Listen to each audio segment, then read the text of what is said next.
Gracias amigos y amigas oyentes y televidentes de Conecta TV Radio Online, este espacio alternativo, diálogo abierto. Como siempre es un gusto enorme continuar con ustedes en esta jornada. Ahora recibimos en este espacio a Edwin Bedoya.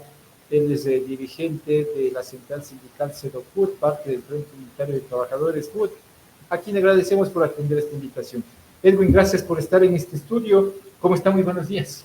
Muchas gracias. Primero, desearles que hayan pasado una bonita Navidad y también desearles un feliz año en este país que queremos ver alguna luz de esperanza. Desearles a quienes nos escuchan, a todos los compañeros trabajadores y trabajadoras, y a ustedes especialmente que nos han permitido tener la voz, es uno de los medios alternativos que tenemos para ser escuchados, ya que los grandes medios nos han prohibido tener este enlace, digamos, con la ciudadanía, ¿no? Edwin, como usted dijo, estamos cerrando un 2023 que muchos consideran que se debe terminar lo más pronto posible porque ha sido el peor año de la historia, inclusive republicana. Pero quiero empezar analizando precisamente este año 2023 que se va, pero me parece que habría que dividirlo en dos, el escenario, el momento del año 2023.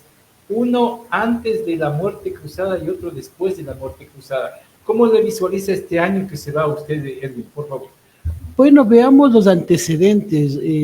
Ha habido en el gobierno de Lasso, que salió, y el que estuvimos presentes en este año todavía, antes de que concluya, veníamos ya con algunos problemas, con varios problemas ya de inseguridad, que era uno de los aspectos principales que se generó más bien dicho, se visibilizó más en este gobierno, ¿no es cierto? Y no veíamos que exista alguna alternativa frente a este tema de inseguridad. Lo otro, el tema económico, que ya fue un desfinanciamiento y la otra etapa, la corrupción, que ya fue digamos, el cómo se fue aparejando y empatando con el tema tanto de inseguridad como de desempleo, como el crecimiento del desempleo, la escasez de instituciones de la salud en atención al pueblo ecuatoriano, un deterioro de la educación. Es decir, no hubo la recuperación que se preveía después de la pandemia, previa al tema de las vacunas y todo eso, pero no hubo reactivación económica, más bien empeoró la situación y se agudizó más cuando las instituciones se vieron prácticamente corrompidas, digamos, por el ingreso de las mafias del narcotráfico a todas las instituciones sin excepción, porque no hay que dejar de mencionar todo lo que pasó con el militar que le habían cogido preso, con la policía que había estado metido también en temas de préstamos, militares que están también involucrados, la declaratoria del Departamento de Estado de los generales del narcotráfico, esos pronunciamientos que no se han ido resolviendo y que han sido más bien un ovillo de hilo que ha ido creciendo y no se ha resuelto nada, es decir, sigue creciendo el ovillo, no vemos una salida en los aspectos. Entonces, el gobierno de Lasso, en una crisis económica, social, política, se ve abocado a que todas las leyes que enviaba prácticamente eran rechazadas porque no había esta confianza ni de la Asamblea ni del pueblo ecuatoriano para dar paso a esas leyes que Lasso prácticamente lanzó a la Asamblea. En ese sentido, Edwin, ¿podemos hablar de un Ecuador antes de la muerte cruzada y un Ecuador después de la muerte cruzada? Bueno, digamos que si vemos antes de la muerte cruzada estaba, como digo, la bola de nieve estaba creciendo. Después de la muerte cruzada sigue creciendo, no es que mejoró, nunca se mejoró, porque acuérdese el tema de las cárceles que supuestamente, creo como 7 o 8 veces hubo incursiones y no pasaba nada, es decir, seguían apareciendo estas armas que uno se ve solo en la televisión y que la policía desarmada. Después veíamos el tema seguido de que la policía también está en contubernio con el narcotráfico, es decir, y ahora fíjese cómo empiezan a aparecer generales, miembros de la policía envueltos en esta situación. Entonces, todo lo que mencionaba incluso el Departamento de Estado de los Estados Unidos va apareciendo en este proceso, es decir, que nada, no hubo ninguna recuperación, digo, ni de la pandemia, ni de la crisis, y la muerte cruzada, contrario a esto, más bien generó un clima de incertidumbre económico, social y político en el país. Pero el gobierno nos pintó un Ecuador hasta el último día de su mandato. Hace poco conversaba con el economista Roberto Rosero de la Universidad Central y decía que en los análisis y estudios que se hacen se presentaban cifras macroeconómicas positivas, 6% de crecimiento del Producto Interno Bruto, y lo propio pasaba en seguridad con el señor Lasso. ¿Cómo manejamos esto, cómo discernimos los ecuatorianos frente también a esta política de engaño? A ver, yo creo que, y con todo el respeto a los medios de comunicación, yo creo que es una política comunicacional que han tenido todos los gobiernos para decir que han hecho todo bien. Porque si estuviera todo bien, estuviera en las calles. Entonces, a mí me parece que también la política de comunicación va dirigida a decirte que todo está bien cuando en general todo lo que nosotros vivimos del día a día está mal. Y es decir, y la política de comunicación es un arma que tienen los gobiernos, y una arma bien manejada de parte de los gobiernos, al menos con una comunicación que repite una mentira 1000 veces hasta hacer la verdad. Y claro, yo creo que sí hay una responsabilidad de los grandes medios de comunicación en tapar todos estos aspectos, y como les decía al inicio, darles las gracias a ustedes, pero significa que, por ejemplo, la voz de los trabajadores en tantos medios no ha sido escuchada, la voz de los movimientos sociales lo único que ha sido es satanizada por el tema de las huelgas, pero no ven el tema del deterioro, el tema de la introducción del narcotráfico, el tema del involucramiento de funcionarios y de este último gobierno de parientes del presidente de la República metidos en temas del narcotráfico. Entonces, a mí me parece que con todo lo que se ha hecho tapar las protestas que tenían razón, y más bien decir que el país está en un clima de recuperación económica. Muchos economistas de los ortodoxos de la derecha lo han dicho así.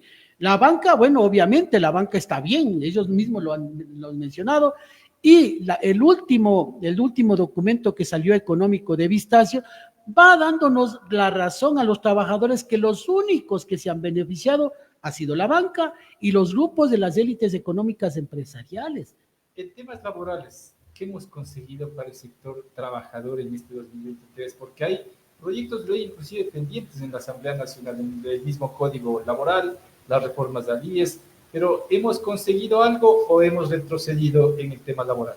Bueno, nosotros consideramos que no ha avanzado el tema laboral, se está deteriorando en el país. A raíz de la ley humanitaria, acuérdese, muchos de los trabajadores fueron despedidos, incluso sin liquidación, trabajadores de más de 20 años, es decir, no existió ninguna recuperación, a pesar del ofrecimiento de los del sector privado de que iba a absorber un porcentaje de mano de obra que sea despedida del sector público, no lo hizo, es decir, no existió una recuperación, por eso es que tenemos más de 5 millones de trabajadores hoy en el subempleo, desempleo y condiciones precarias también de trabajo, porque no es que la ley humanitaria no se lo ha seguido aplicando, muchos sectores empresariales lo aplican. Y el otro proceso es son nuevos modelos de negocios que permiten la explotación laboral, como estas famosas franquicias. Vemos que el Grupo Rosado, por ejemplo, tiene Tuti, donde prácticamente se va alejando del tema de la incorporación de mano de obra a una condición laboral directa, es decir, hay condiciones también de nuevos modelos de negocio que permiten la precarización laboral. Y en este sentido, ¿qué esperan los trabajadores del nuevo gobierno cuando estamos ya a un poquito más de un mes de mandato y poco o nada se ve? Bueno, el mensaje que ha dado con estas leyes de económico urgentes es grave para nosotros, y es grave porque no solo es el tema del gobierno per se, sino también tenemos que tomar en cuenta que primero es año y medio en donde la ciudadanía venía reclamando seguridad y que no se está viendo. No se está viendo en las calles, yo sí lo digo, pueden haber los defectos, los cambios de mandos, pero no se está viendo, más bien se acaba de descubrir que uno de los financistas para poder arreglar los patrullas, el servicio de mantenimiento, ha sido el capo del narcotráfico. Entonces, cuando vemos esos aspectos, vemos que no se arregla nada. Lo otro es la Asamblea Nacional, una Asamblea Nacional que nos genera dudas de pactos, porque tenemos dos mayorías, la una social cristiana y la otra de la Revolución Ciudadana, en donde prácticamente están negociando negocios, es decir, negocios de las grandes empresas que están ligadas a estos partidos, y lo otro, la impunidad también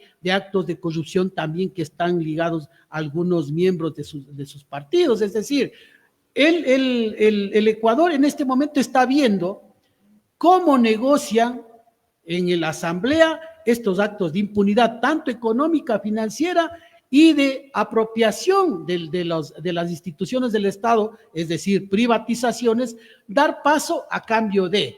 Entonces, hay esta inseguridad de parte de los ecuatorianos cuando vemos que no se trata realmente de velar por el beneficio del país, sino de intereses particulares. Como digo, hay dos mayorías visibles, y lo digo esto porque nosotros solicitamos para esta ley económica urgente que seamos recibidos y no nos recibieron. O sea, no les interesa ni siquiera escuchar a la palabra o las voces y las propuestas que tiene las organizaciones sociales, y lo que han atribuido es prácticamente un pacto de impunidad donde recibieron a las empresas, de las empresas que están ligadas a zonas francas, ligadas a negocios de la salud, ligadas al negocio petrolero, eléctrico, y no recibieron a los trabajadores que nosotros proponíamos, en cambio, una aceleración en los tributos de las grandes empresas que no se lo ve, porque se ve más premios a las grandes empresas con exoneraciones tributarias,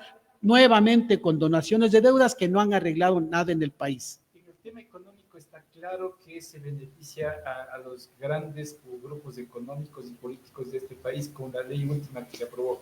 Pero en el tema de impunidad, ¿cómo podemos reflejar en la práctica ese acuerdo de los correístas con el gobierno? A ver, yo quiero expresarle realmente, primero, una admiración de la fiscal, de lo que está haciendo, pero yo le diría, cuidado le pase lo que le pasó a Villavicencio. Es decir, todas las denuncias que no ha sacado a relucir pueden también provocarle un problema en el futuro. Tenemos actos de investigación al gobierno de Moreno que quedaron ahí, todavía no se han sacado a la luz. Tenemos el León de Troya, que también lo involucró el mismo Departamento de Estado, se lo dijo. Y tenemos estos actos de corrupción que están en estos momentos ventilándose como un caballo de batalla, pero también como una nube para los otros casos. A mí me parece que la fiscal debe denunciar todos los actos y debe empezar a abrir todo eso, porque incluso la vida de ella puede correr peligro con este asunto. Entonces, fíjese lo grave de nosotros estar sometidos, todo el esquema económico, político, a un tema de inseguridad, porque eso es lo que estamos sometidos, es decir, todo el manejo económico y político está atravesado por lo que pase, primero en la Asamblea, pero por lo que pase también en impunidad de lo que está infiltrado el narcotráfico en todas las instituciones del Estado. Es decir, si no arreglamos lo principal para dar una seguridad jurídica adecuada, para dar paz social, para dar una inversión adecuada, esto va a precarizar no solo en el tema laboral, sino va a precarizar en toda la sociedad, donde realmente tengamos una sociedad sometida al narcotráfico, sometida a la delincuencia organizada y sometida a una serie de impunidades que no se han venido denunciando en su momento, es decir, que más bien se han ido alargando a conveniencia de quienes están gobernando el país. Entonces, a mí me parece que sí, la fiscal tiene que comenzar a denunciar todos los actos, a destapar esta caja de Pandora para que se visibilice, incluso se pueda tener ella de alguna manera beneficiada por el pueblo ecuatoriano, y ahí sí, felicitándole por todo lo que acaba de hacer, pero no puede darse que solo sea un solo aspecto y lo otro se deje a un lado. Pero si ahora hablamos de una fiscal con mucho riesgo de vida, de su muerte en definitiva, si es que revientan otros casos como León de Troya y otros que usted cita, va a ser peor entonces. Bueno, yo creo que si la ciudadanía, si es que empezamos, si el presidente Noboa tiene toda la entereza de que se levanten todos y que se destape toda esta olla de grillos, ahí se va a ver cuál es la política realmente del gobierno. Podemos estar en desacuerdo en lo otro, pero que lo principal, que es la seguridad, esta por lo menos pongámonos de acuerdo, y ahí sí todos los ecuatorianos pondremos del hombro, las organizaciones sociales también pondremos del hombro, pero el tema de seguridad, si no se lo arregla, que está atravesado en todos los niveles, en todos los niveles. Hemos tenido ya una primera reunión con la ministra de Trabajo, claro, nos ha dicho que está de acuerdo con el trabajo por hora, pero si no se arregla el tema principal de seguridad, ¿cómo podemos proponer aspectos de precarización laboral cuando no se está arreglando lo otro? Es decir, vamos a tener un país de lo mismo y que en año y medio se fue desperdiciando por este tipo de acuerdos que va a haber en la Asamblea, en donde no vamos a ser escuchados las organizaciones sociales y de trabajadores. Y también que ya se aproxima un año electoral, porque el 2025 va a ser una carrera electoral, el 2024 va a ser una carrera para el 2025, el año electoral, en donde sí va a deteriorar incluso las condiciones de lo que se vaya a aplicar por parte del gobierno. Es decir, voy a trabajar para la reelección pero no dicen voy a mejorar en el tema de seguridad, en el tema de empleo. La ley que acaban de aprobar prácticamente está precarizando condiciones laborales, está precarizando el tema económico y los que van a seguir siendo beneficiados son los de siempre, es decir, las élites económicas, perdonándoles y exonerándoles impuestos, ISDs, tributos y también condonándoles más deuda que tienen. ¿Qué esperan ahora de un consejo directivo del IES cuyo representante de ejecutivo ya está designado, Eduardo Peña, que es un hombre cercano al empresariado? Bueno, eso es más grave todavía, porque como digo, si se juega el tema de los negocios, acuérdese que se quiere privatizar ciertas áreas del tema de la salud, es decir, de hospitales, es decir, ese es el peligro, el tema del no pago de la deuda que se tiene con el Estado que tiene con el IES, o de un reconocimiento ínfimo del tema de la deuda que también nos preocupa mucho, el tema de las jubilaciones y de las futuras jubilaciones que está trazado transversalmente por el tema del empleo. Es decir, si no se mejora el empleo, también se desmejora el tema de la seguridad social. El otro, el aspecto de corrupción. Nosotros, y usted tuvo la amabilidad de entrevistarme y le decía que el expresidente del directorio en el gobierno de Lazo y que fue despedido para nosotros, ya habíamos hablado en la mesa de negociación del IES, donde era una de las mesas que estaba avanzando, en que los sindicatos y las centrales sindicales nos comprometíamos a que el presidente del directorio devele todos los actos de corrupción, venga de quien venga. Si es de dirigentes sindicales que están envueltos, nosotros decimos adelante, le dijimos que vaya. Cuando se empieza a develar el tema de la corrupción en el sector de la salud, lo votaron. Y ahora prácticamente hemos visto que se reparten hospitales entre familiares, miembros de algunos directorios, amigos, y no se ha resuelto el problema principal, que es la atención. No tenemos ni paracetamol muchas veces en algunos centros médicos. Se cayó el sistema de gestión. Se cayó mire, yo soy, te digo, porque tengo una enfermedad profesional y a mí me dan un turno para después de 6 meses cuando lo mío ya es urgente. Entonces, ¿qué me toca? Gastar para poder hacerme ver afuera. Y además, me dicen, ya le vamos a trasladar a una clínica privada, es decir, a la misma clínica privada de la que se estaba denunciando cuando nosotros estamos en las mesas de diálogo. Entonces, si es que no se ataca, nuevamente vuelvo a insistir, el tema de corrupción, todos los directores que vayan a pasar por ahí no van a poder hacer nada porque van a verse abocados a someterse a la corrupción. Acuérdense, el año pasado o este año empezaron a renunciar directores y gerentes de algunos hospitales porque estaban acosados cuando empezaron a atacar el tema de corrupción. Entonces, ¿qué vemos? Que hay un tema de corrupción, de criminalidad que está trazado en todos los niveles y que ya prácticamente lo vemos como normal. O sea, lo vemos como normal los actos de corrupción. Entonces, ahí viene uno de los aspectos que nosotros consideramos que el presidente Noboa debería tomar en cuenta. ¿Expectativas para el 2024? Bueno, nosotros para el 2024 aspiramos que el gobierno escuche las demandas de los sectores sociales.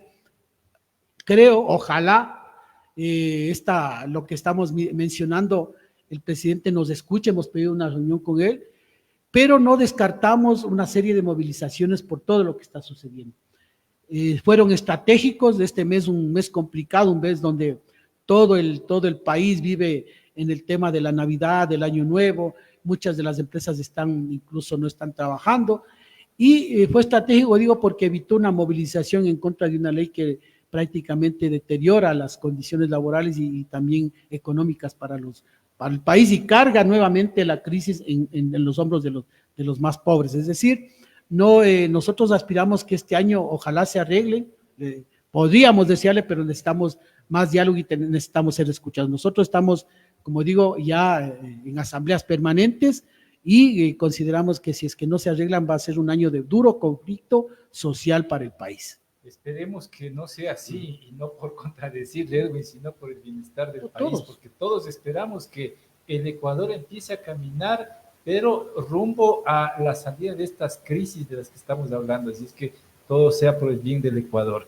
Gracias, Edwin, por estar aquí y un lindo 2024. Muchas gracias, de igual manera a usted. Gracias a ustedes también.